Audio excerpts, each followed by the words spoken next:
So, I'm making this video to raise an awareness sa nangyari sa akin kanina sa Butuan Airport.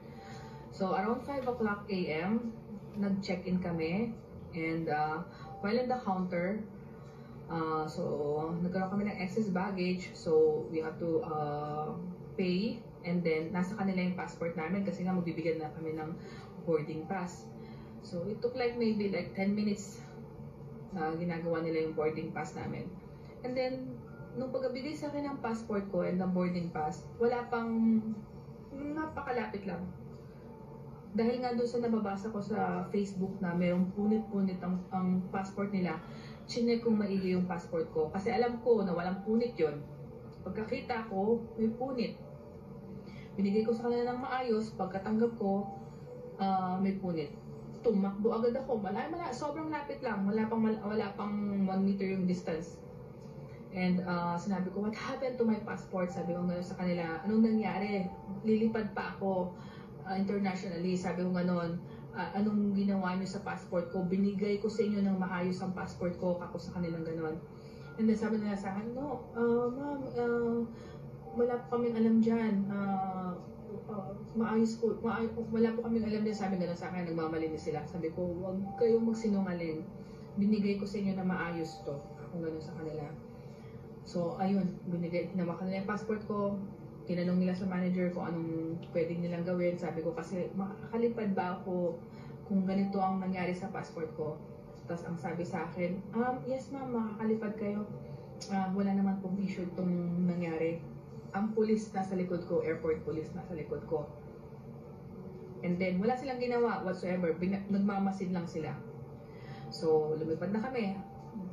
Bago kami lumipad ng around 6:40, 6:20 nag-email ako sa PAL. And nag-email na din ako together with the DFA and consular, passport consular.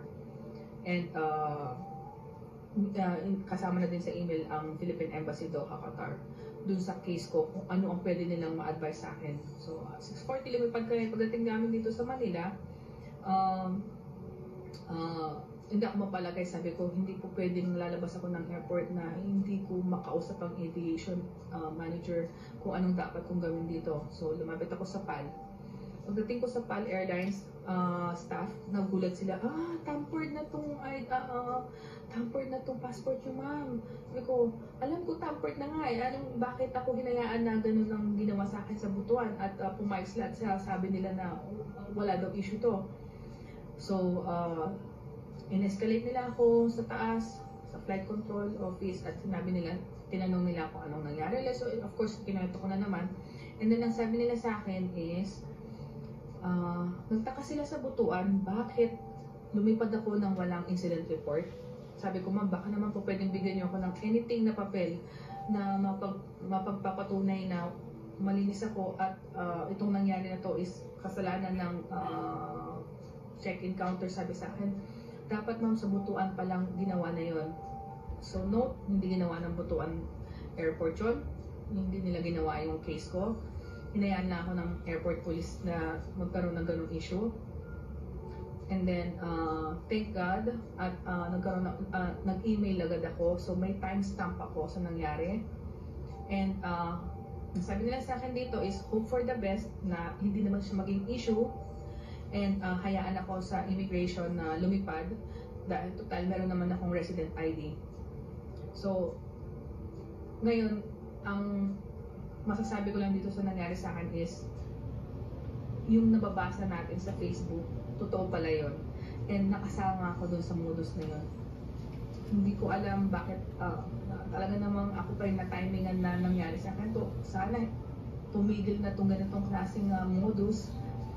And sana maayos to ng government natin dahil hassle itong ginagawa nila, pagpapahirap to.